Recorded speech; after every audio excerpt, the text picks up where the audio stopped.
Good morning. As we take a moment to reflect on our true sheroes and heroes as they fight the good fight in helping to defeat this pandemic virus, I would just ask you all to take a moment so we could reflect on the true Almighty that has provided them with these wonderful gifts that they share selflessly with each and every patient. If we could take a moment to get in your comfortable position of prayer, we will have a prayer and an invocation with a strong focus this morning on the first responders that have been working so hard during this coronavirus pandemic. Let us pray. Loving God, in the midst of our world's, your world's coronavirus crisis, we beg to bring before you the brave women and men who are the closest to the sick and the suffering. So many are nameless to the public, but not for the fellow human beings that they are caring for. Doctors and nurses, orderlies, chaplains and ambulance drivers, health aides and scientists, not directly on the scene of the contagious, but searching ardently, exhaustingly for a cure. We give thanks for these men and women and all who prepare and deliver their food, clean their workplaces, and ensure their safe transport home. Today, the tools of science, medicine and surgery, and yes, ventilators have changed the scene of modern medicine, but not its anguished human face. The fear, the anxiety, the dreadful uncertainty of the bravest among us besides yield the truth that is sacrificial and to surrender themselves. How can our hearts not ache for these men and women on the front lines of this crisis? But how can we not also feel humbled and grateful just to learn of their commitment? Help us to see how entrusting them to your own boundless care must be accompanied by our own need to care in some way too. Help us to see in their courage our own fragile faith's call to be with them in whatever way that we can. Let our amazement at the bravery of our first responders be an active one, a faith not only of solidarity, but in soul and service. And it is for this in your name that we pray. Amen.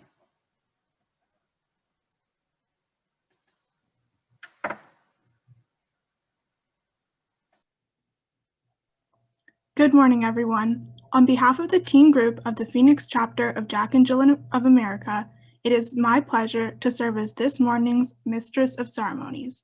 We will begin with our first group, Group 1, and they have the honor of presenting First Responder Honoree, Dr. Edmund Baker. The presenters are Brian Kinsey, who is a senior at Desert Vista High School, Nichelle Moore, who is a junior at Marcos Deniza High School, and Dominic Okeke, who is a freshman at Pinnacle High School. Their mentors are Raquel Miller, Beverly Arrington, and Ahmed Collins.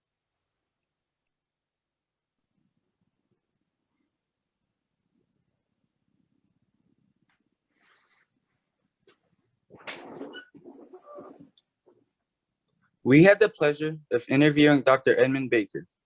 We learned a lot about his life, and we are pleased and excited to share his story with you. My name is Dominic Okeke, and I will be sharing Dr. Edmund Baker's early life and early adulthood. Next slide, please. In early life, Dr. Baker was born and raised in Detroit, Michigan. In his words, it was a hustle town, and you always had to hustle to get things you needed.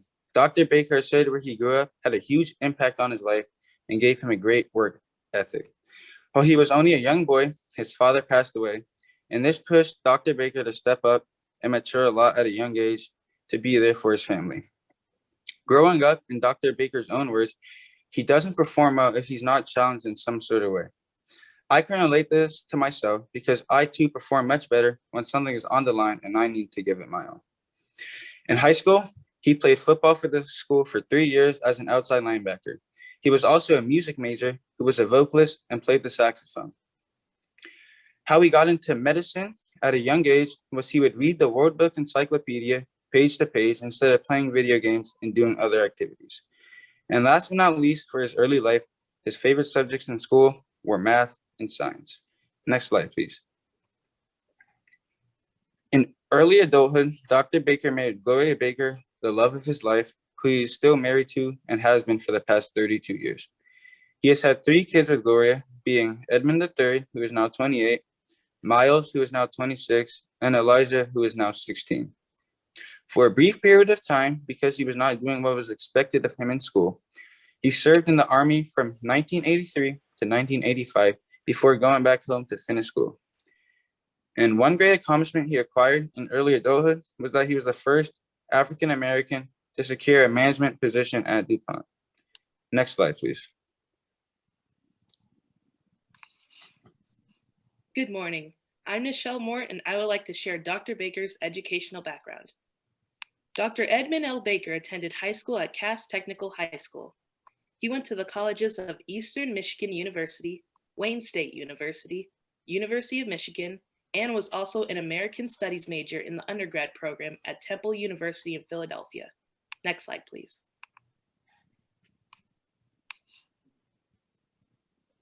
Dr. Baker had an unconventional career path.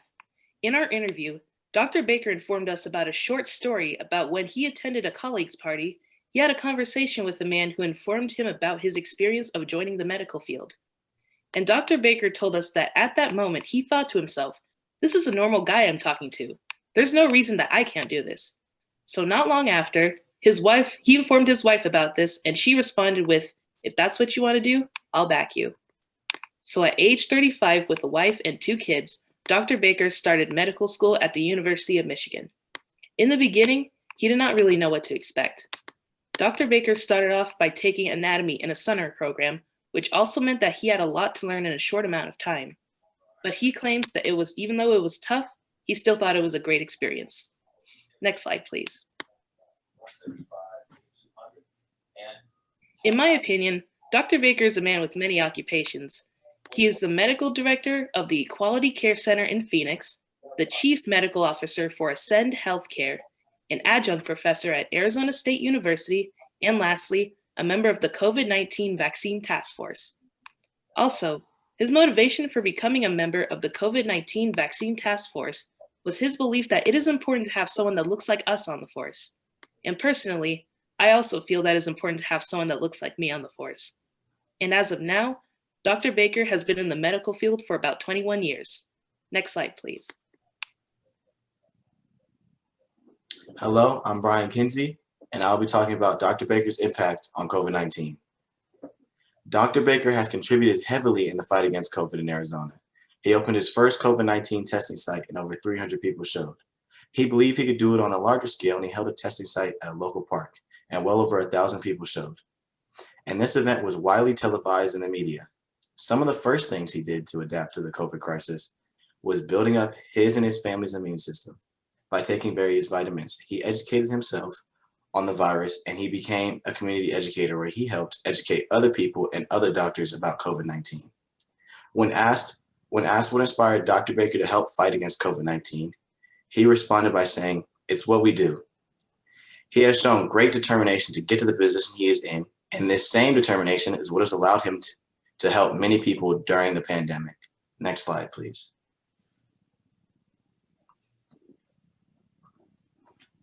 Dr. Baker is affiliated with many organizations such as the National Medical Association, the American Medical Association, Prince Hall Mason, Alpha Phi Alpha Fraternity, and Sigma Pi Phi Fraternity.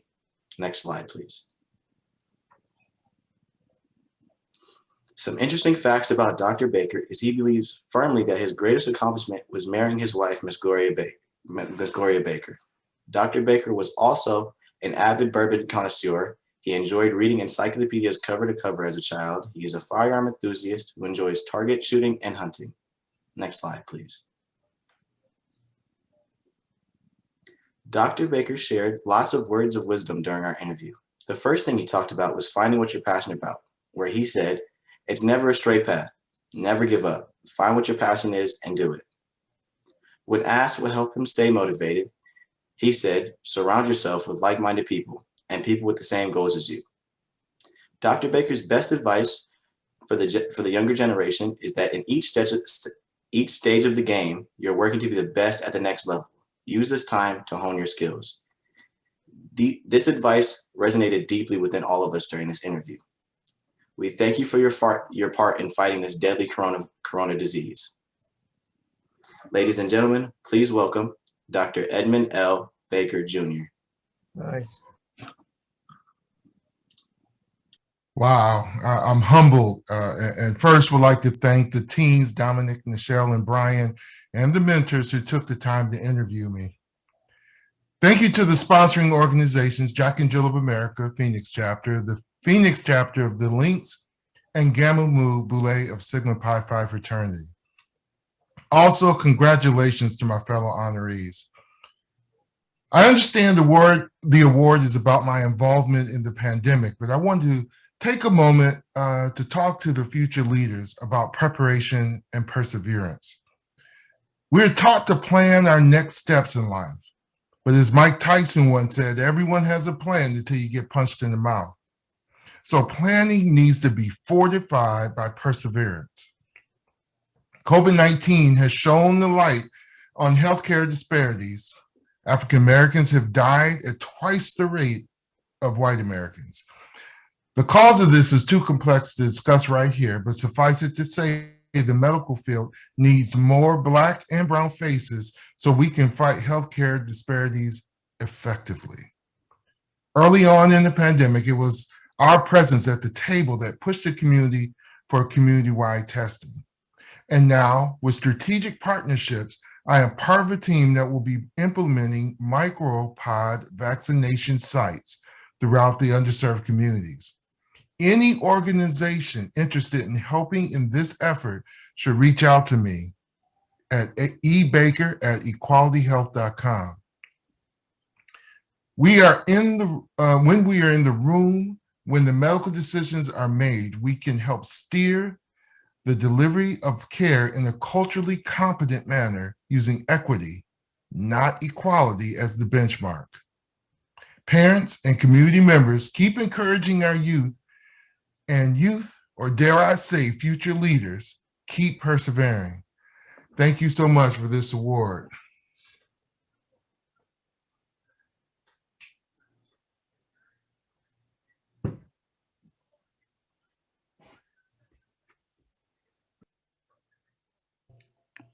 Next up is Group 2, presenting First Responder honoree, Ms. LaWanda Mann. Group 2's presenters are Ian Sherwood, who's a senior at Dobson Montessori School, Sophia Brantley, who's a freshman at Hamilton High School, Donald Franklin III, who is a junior at Arizona Preparatory High School, and myself, Carmen Chambers. And once again, I'm a sophomore at Xavier College Preparatory. Our mentors are Regina Holmes, Sherry Burkholder, and Tobin Daly. LaWanda Mann is a first responder, registered nurse, and business owner who holds a Bachelor of Science in Nursing and a Certified Family Nurse Practitioner degree. She is also a candidate to be a Doctor of Nurse Practitioning, which is the highest degree in the field. She started her own practice to do the right thing for underserved communities in Phoenix. Ms. Mann told us that no one has to give you permission to be great. She also told us that once you stop learning, you start dying, which reminds us to try to learn something new every day. Next slide, please. Ms. Mann is a native to Phoenix, Arizona. She was born after her two older sisters, Kim D'Artez and Robin Washington, making her the youngest of three girls. Ms. Mann graciously shared a story with us about her sisters when they were young. Her eldest sister, Kim, used to get really cold at night due to her anemia. Because of this, Robin and Ms. Mann would let Kim rest her feet on their backs in exchange for Kim letting them watch movies that their mother wouldn't have let them watch. Nowadays, she works closely with her sisters to keep her business running. Like Ms. Mann, Kim is a community leader who serves on the African American Board for the governor, while Robin helps her with all things IT. When Ms. Mann was very young, she took interest in medical science and aquatic life. Ms. Mann also told us that she's always been a dog person. Next slide, please. Ms. Mann says that her personal hero growing up was always her mother, who was also a nurse. Her mother's work in nursing instilled in her the value of taking care of one's community and loving thy neighbor.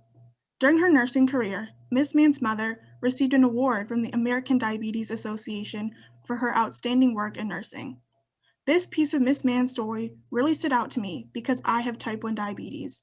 It reminded me to be grateful for all the people in my life who have helped me along my journey, especially the nurses and especially the Black women, but most of all, my mother. Unfortunately, Miss Mann's mother passed away in 2006 from ovarian cancer, which Miss Mann says was the most challenging time in her personal life. She was able to endure this difficult time through faith. In recent days, Miss Mann says she is most grateful for life, faith, and her ability to help others. Next slide, please. Hello, my name is Troy Franklin. I'll be presenting Miss Mann's high school and college years. During her high school years, Miss Mann attended 2 years at Trevor G. Brown High School and 2 years at Independence High School. Her favorite subject that she studied was law and justice. She'd wanted to become an attorney as she was into the justice system at the time and was influenced by her cousin, who is now a judge in Maricopa County. Some of her after-school activities included track, cheer, and varsity basketball, a sport I love watching at my own high school. Next slide, please. Moving on to her college years, Miss Mann has been to a little of everywhere. She's attended Northern Arizona University, Grand Canyon University, University of Phoenix, and almost every community college in Maricopa County, which I'm sure made it harder for her to choose which team to root for when there was a big game. She began majoring in law at NAU, but later decided to switch and go into the medical career and follow in her mother's footsteps as a nurse. And we all know how influential mothers can be. She believed that she was born for the purpose of being a nurse, which she had tremendous love for helping people, a passion she still carries on to this day. Next slide, please. We'd asked Miss Mann what were some of her biggest takeaways in college. Her biggest lesson that she'd learned was that it's okay not to know everything when entering college. And for me, this comes as a sigh of relief. For the past 3 to 4 years, I've been preparing to go to college, doing things like prepping for the ACT, scholarships, and especially getting good grades. And all this prep made me think I need to be the next best thing since sliced bread. And with all this fear, it makes me go back to Miss Mann's approach of just taking it slow and enjoying college life. So for those of you who are stressing about college, this should help ease your fears. When she first came into college, she believed that she needed to be the smartest and know all the answers, a feeling I'm sure most of you have had before. She believed you should learn one new thing every day and have a willingness to learn. This can help you grow daily and learn some new things you may have not known before. One important piece of advice she gave us, which really helped ease my college fears, that we don't have all the answers when we go to college, and we usually don't have all the answers once we graduate. Next slide, please. Good morning. I'm Ian Sherwood, and I'll be presenting Career, Guiding Philosophy, and Personal Life. Having grown up watching her mom care for patients, neighbors, and the community, for Miss Mann, launching her career as a nurse was the fulfillment of a dream that was many years in the making. Miss Mann has served as a registered nurse for more than a decade. Her professional nursing experience includes inpatient care, emergency room and hospice care, and case management. Miss Mann founded Family Tree Healthcare Clinic in 2017 within the heart of South Phoenix. She is proud that her clinic treats and employs many in the community. Next slide, please. It comes as no surprise that Miss Mann looks to the Golden Rule as a guiding principle in her nursing practice and in life. She firmly believes that no amount of training can prepare her to learn about her patients more than listening to them. While she acknowledges, with love, that some patients can be difficult, all patients should be treated with dignity and respect at all times. Miss Mann believes that working together with her patients to create a treatment plan will produce the best possible outcomes. And she remains more committed now than ever before to use her gifts and professional expertise to meet this moment in history. I personally can say that I have a great amount of admiration for nurses like Miss Mann. I wouldn't be standing, or rather sitting, here today if it weren't for a nurse who took care of me in my time of need. Next slide, please. Of all her many accomplishments, Miss Mann is most proud of her family. She is the mother of 2 adult children, her daughter Taylor, 26, and her son, Charles Jr., 21. Taylor is the only girl among her siblings and cousins. The unofficial third child of the family is Ali, a boxer breed named after the greatest of all time, Muhammad Ali. Next slide, please. Hello, my name is Sophia Brantley, and I'll be presenting Miss Mann's experience with COVID-19 and the pandemic. Miss Mann stated that being a pandemic is not easy. In fact, it is very challenging, but the one main thing that helps her get through each day is putting her faith and trust in God. She understands that COVID is very scary, but she knows that she is covered under the blood of Jesus. My dad is a preacher, and like Miss Mann, I also know what it means to hold on to God's unchanging hand. Next slide, please. Miss Mann also says that it's challenging to be a frontline worker, especially during a pandemic. Knowing that people are dying from COVID-19 and other illnesses, and that she is their only hope, takes a tremendous toll on her. Even though she is putting her life on the line, she said that she does it with a smile on her face. Miss Mann understands that her hand may be the last hand that person holds on this side of heaven. She understands that she is standing in the gap for families, and she is so humbled to be able to do this work.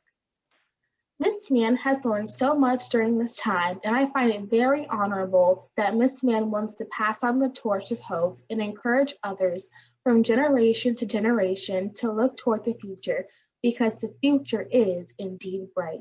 Next slide, please. Thank you, Miss Mann, for sharing your story with us and for providing knowledge about what it's like to be a frontline worker through your eyes. Thank you for transparency and for all the love and kindness you have shown us. Thank you for how you love and lead by example each and every day. Miss Mann, you truly are a part of living history, and we appreciate you so much. It has truly been an honor. This now concludes our presentation. Ladies and gentlemen, please welcome Ms. Lawanda Mann.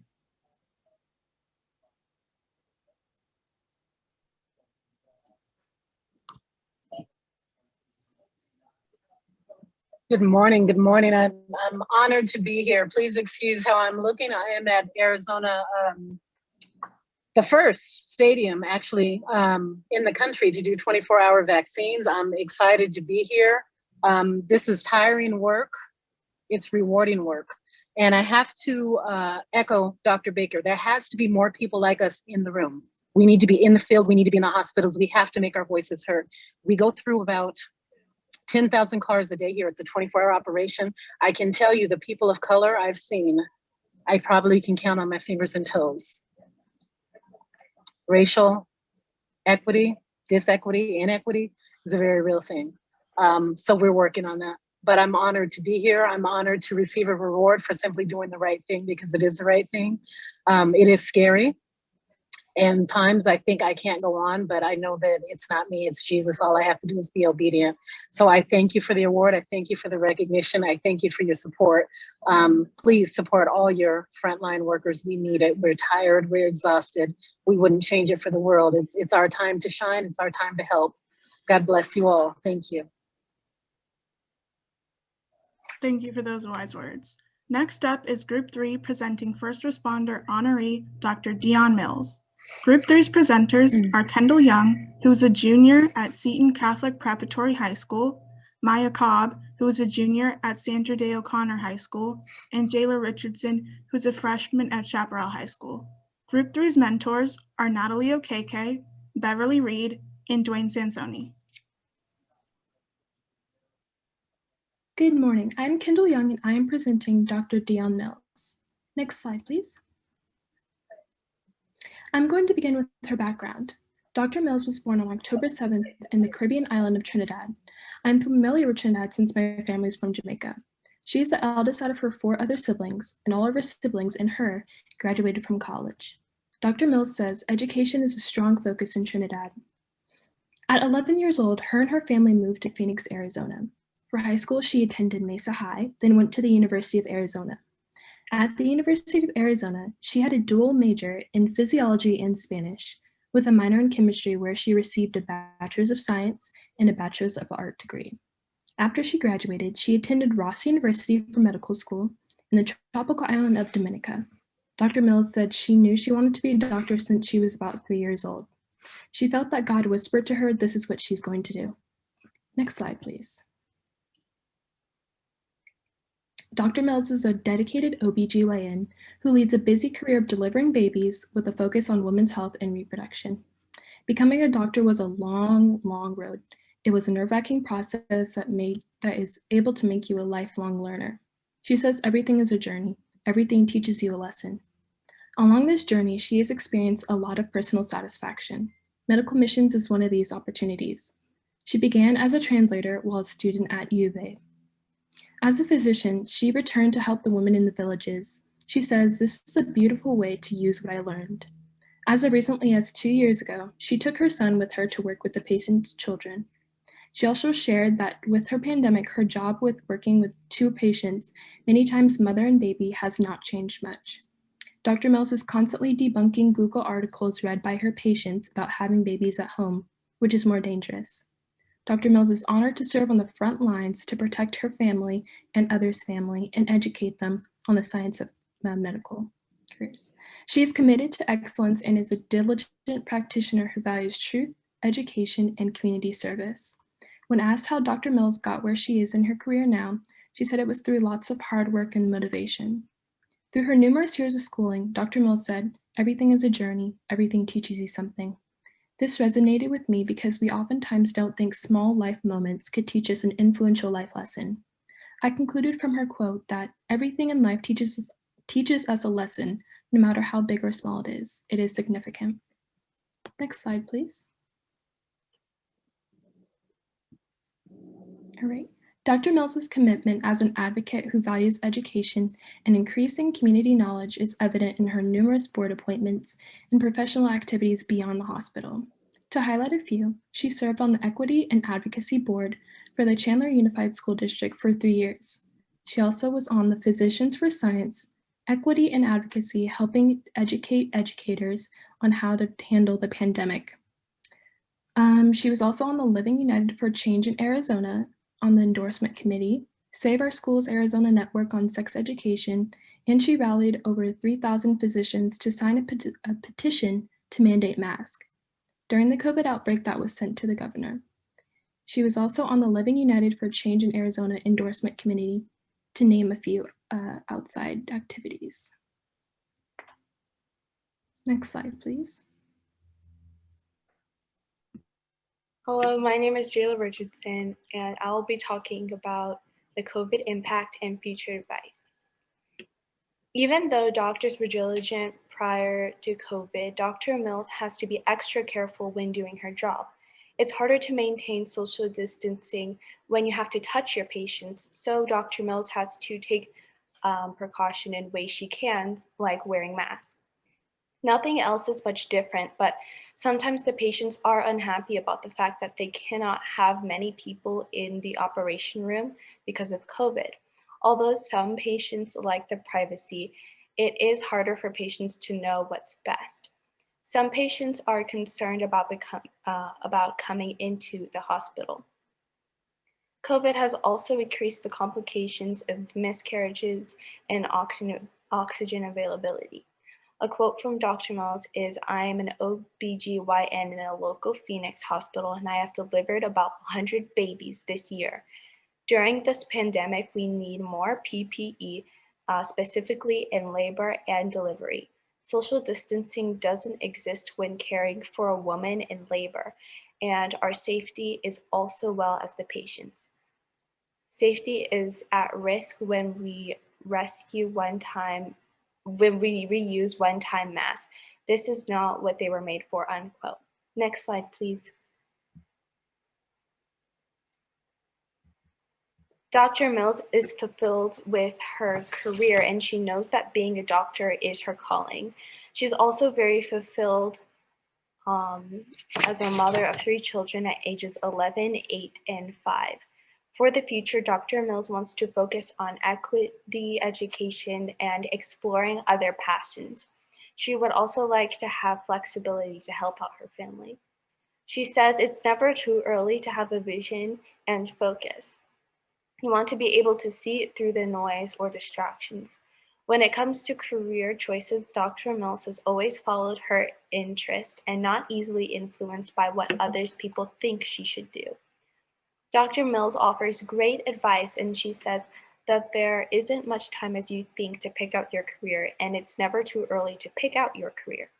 The earlier you know what you want to do, the more confident you are. Another piece of advice is that you should also know how the world works and how systems you have no control over can impact you. The more you know, the more you can work around them and align yourself with people to help you navigate through life. Next slide, please. We would like to thank our team lead, Mr. Wayne Sanson, and our team mentors, and a special thanks to our honoree, Dr. Dion Mills. It's been an honor getting to know you and learning about your career path and the impact you've made as a medical first responder and continue to make within the community. You are an inspiration, and we need to salute you for all that you've done and your continued work to make a difference. It's my honor to introduce you to Dr. Mills. Ladies and gentlemen, please welcome Dion Mills.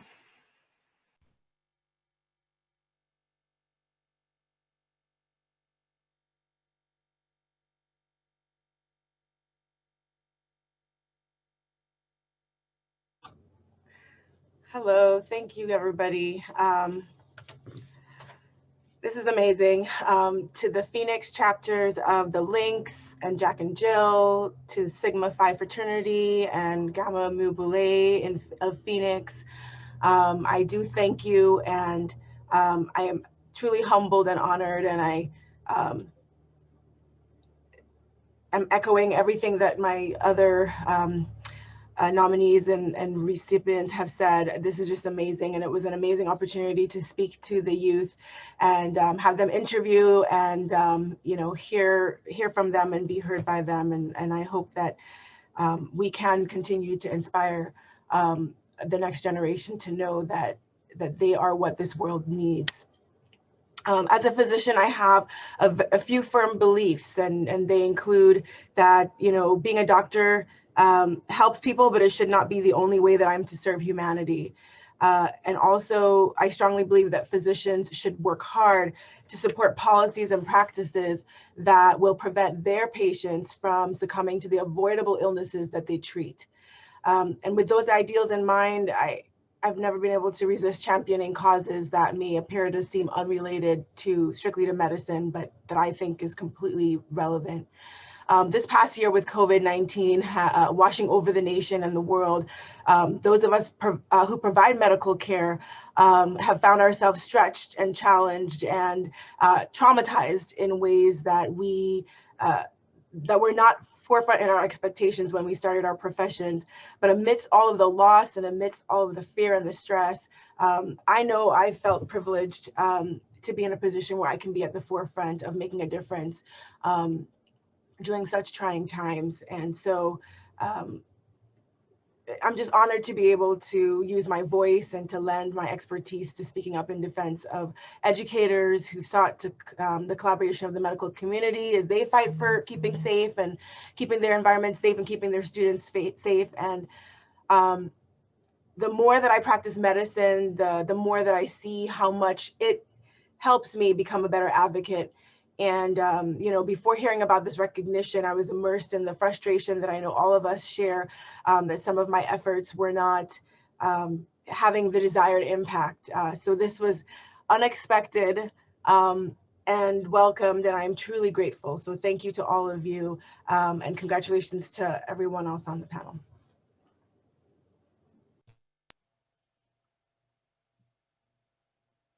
Thank you, Dr. Mills. Our last group of the 2021 Living History program is Group 4, presenting First Responder Honoree Dr. Nathan Delafield. Group 4's presenters are Nia Richardson, who is a senior at Chaparral High School, Jacqueline O'Keke, who is a junior at Pinnacle High School, and Lauren Hardaway, who is a freshman at Basis Scottsdale. Their mentors are Lisa Cobb, Joy Johnson, and Todd Leach.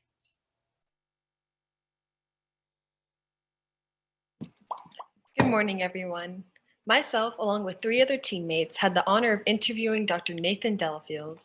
My name is Nia Richardson, and I will be sharing Dr. Delafield's early life. Next slide, please. When asked about his childhood, Dr. Delafield described a challenging experience. He went on to explain that both of his parents were drug abusers who couldn't take care of him properly. There were moments in his life where he was homeless, and he was in fear of not knowing where he was going to sleep that night, or if he would have to change schools the next day. Thankfully, in the most desperate time of his life, Dr. Delafield acquired an encouraging community of people, including my living history mentor, George Johnson. At a young age, his uncle had taken him in as his own and taught him that there is no need to let fear define you, but let fear motivate you. Motivate you to do better, to create your own path, and to overcome the fate laid out for him. With that being said, he went on to explain his high school career. He was given the option to either attend Central High School or Brophy Preparatory. Although his uncle encouraged him to attend Brophy, he made his own decision to go to Central. He felt as though attending a small school, such as Brophy, won't provide him any room to grow. However, if he attended a larger public school, he would be, quote, a small fish in a big pond that will allow him to eventually grow into a big fish. At Central, he discovered more about himself. Being a part of the school's football team allowed him to be a part of a supporting community and gave him a sense of belonging that was long overdue. After graduating from Central High School, Dr. Delafield attended Arizona State University. He said that he wanted to stay close to home and to the people that care about him. Eventually, he went on to Indiana University of Medicine. Marion Kelly, a mentor of his, assisted him on his pursuits of medicine. Next slide, please. Good morning. My name is Lauren Hardaway, and I will be presenting Dr. Delafield's career. Growing up, Dr. Delafield attended Central High School and earned a scholarship to Arizona State University, where he earned a degree in kinesiology. He attended medical school at Indiana University School of Medicine. Dr. Delafield attended Mayo Clinic for his residency and describes the hospital as a place that inspires him constantly.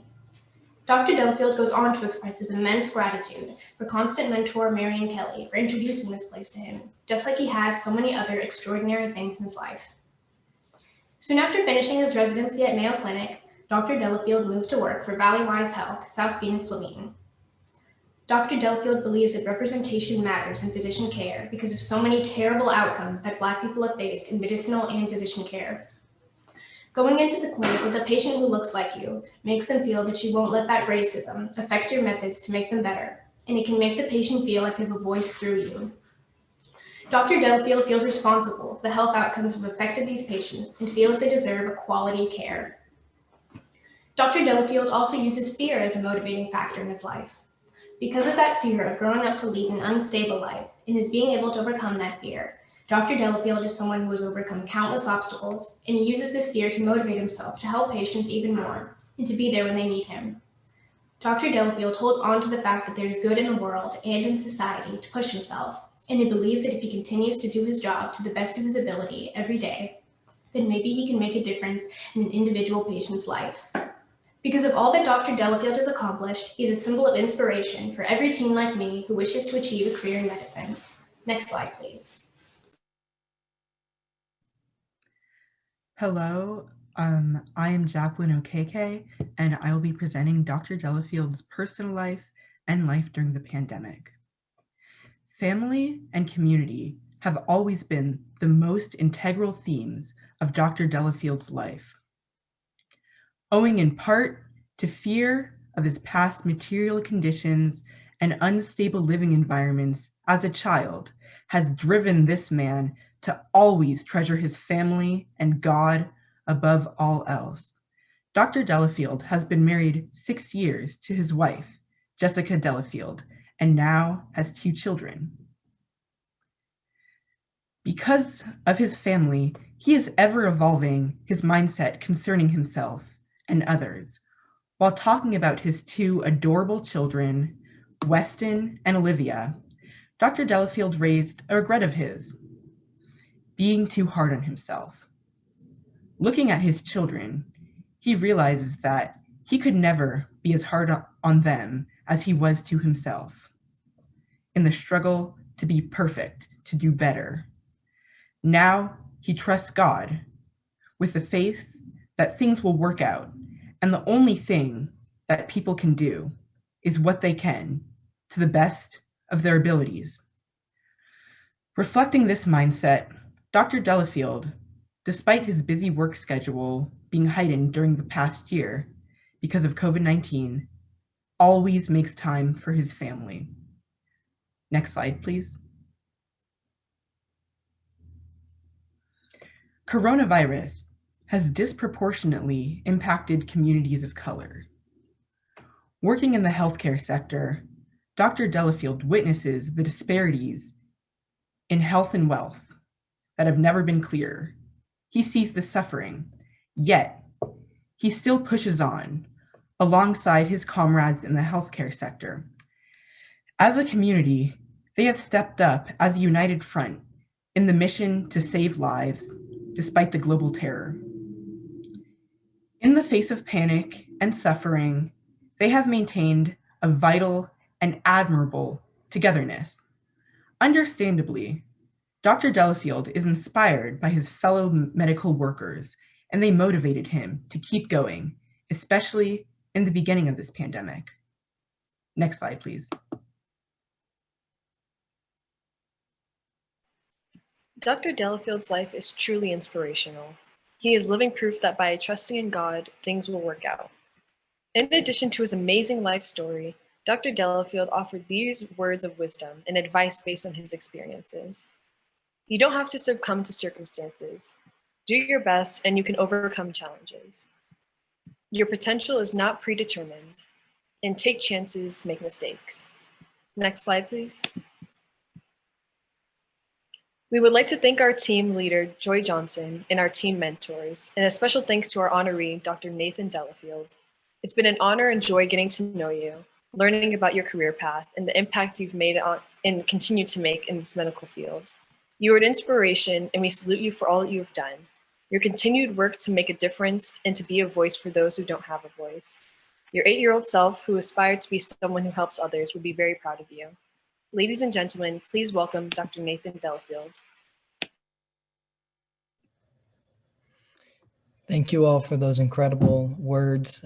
I am so grateful and honored for your recognition. A special acknowledgement for these extraordinary teens who interviewed me and implemented a tremendous presentation. I am very, very grateful for your words and for you taking the time. How impressive all of you are. You have an incredibly bright future. I'd also like to acknowledge my fellow honorees and all of the tremendous hard work that you all are doing on the front lines of this pandemic, and also the Phoenix chapter of Jack and Jill, the Phoenix chapter of the Lynx and Gamma Mu Boule, who have organized the acknowledgement of this year's honorees. So thank you all. You know, in reflecting on the presentation, I think you guys captured it very well. I would not be who I am without my family, without my parents, without my extended family who have led me down a pathway of success. Now more than ever, I am so grateful for my wife and my children to be a guiding light of positivity when days are quite dark, when patients are dying and ill. My wife is a steady hand, allowing me to push on. And so for that, I am tremendously grateful. I also have to acknowledge mentors, in particular, Marion Kelly, who has been mentioned several times. Without your inspiring position in my life, more than a mentor, more than a sponsor, family, I would not be the man that I am. And so with that being said, I am grateful. We will continue to fight the fight to improve diversity, equity, and inclusion in Black and Brown communities. I'm inspired by that work more now than ever in the face of COVID-19. So thank you for your tremendous acknowledgement. I'm very grateful for your words and for the presentation.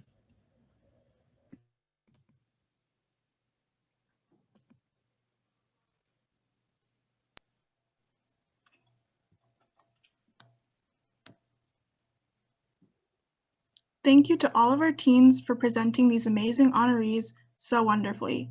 And to our honorees, thank you for all that you are doing to make a difference in the lives of Arizonans during these unprecedented times.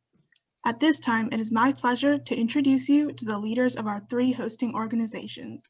Cheryl Pete, President of the Phoenix Chapter of the Lynx Incorporated, Dr. Joanne Curry, President of the Phoenix Chapter of the Jack and Jill of America Incorporated, and Mr. Raymond Burden, President of Gamma Mu Boule of Phoenix Sigma Pi Phi Fraternity Incorporated.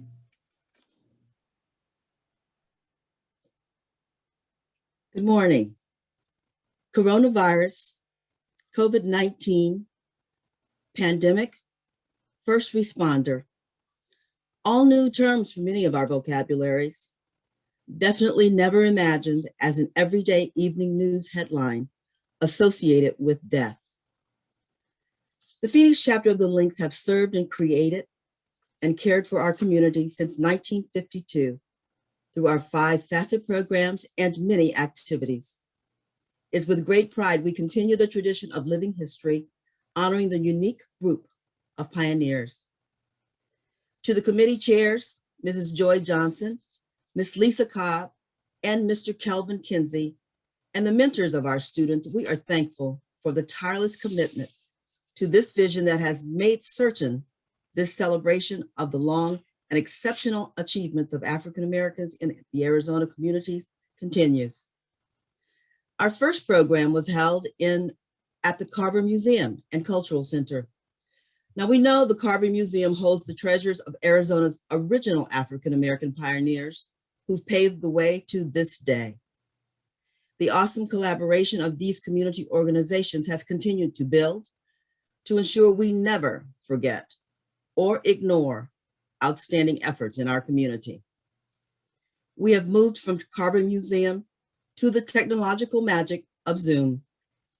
Thanks to the students who have endured many more Zoom activities and engaged with our pioneers to present to us today. One day, one of you will take the stage in recognition of your outstanding achievements in this community.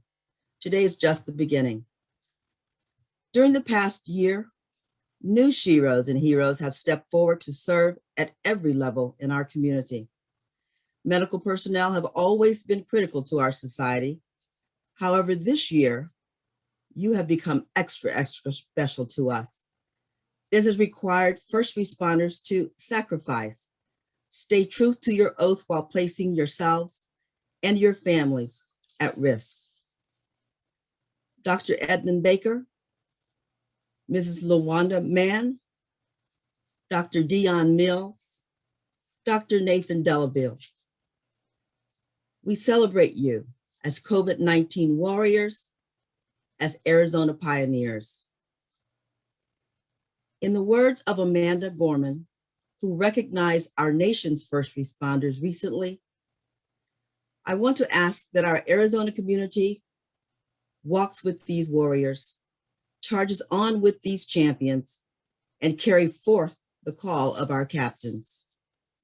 We celebrate you by acting with courage and compassion, by doing what is right and just. For while we honor you today, it is you who every day honor us, and we thank you.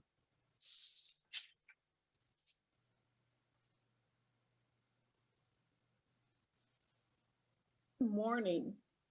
We are honored to be partners with the Phoenix chapter of the Lynx Incorporated and Sigma Phi Pi Gamma Mu Boule of Phoenix to present and acknowledge our community's trailblazers, the first responders. Living History is truly one of our favorite programs to share in the community.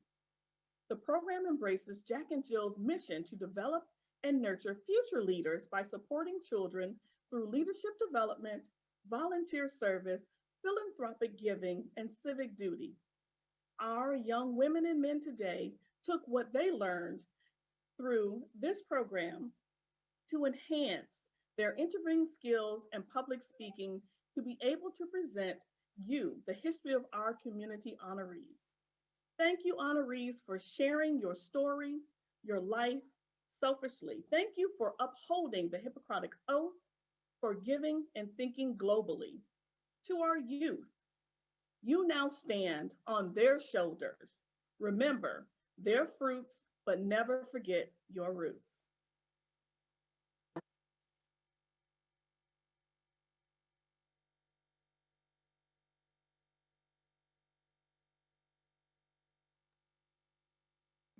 I am Ray Burden, Sire Archon of Gamma Mu Boule of Sigma Pi Phi fraternity here in Phoenix. And on behalf of our distinguished members, I want to thank you for your attendance and support of the 2021 Living History virtual program. This is a first in our 16 years of collaboration with our partner organization, the Phoenix chapter of Jack and Jill of America Incorporated and the Phoenix chapter of the Links Incorporated, to successfully present this exceptional community program virtually against the backdrop of the COVID-19 pandemic realities. I commend all those individuals involved in their technical innovation and creativity to facilitate its success. In this COVID-19 pandemic environment, so many people are serving as everyday heroes. It's taking all of us to handle this situation and to protect our communities and to end the spread of this virus. And first responders are definitely leading the charge. First responders deserve recognition today and every day. They put their lives on the line, sacrifice for the greater good, and commit themselves heart and soul to serve others.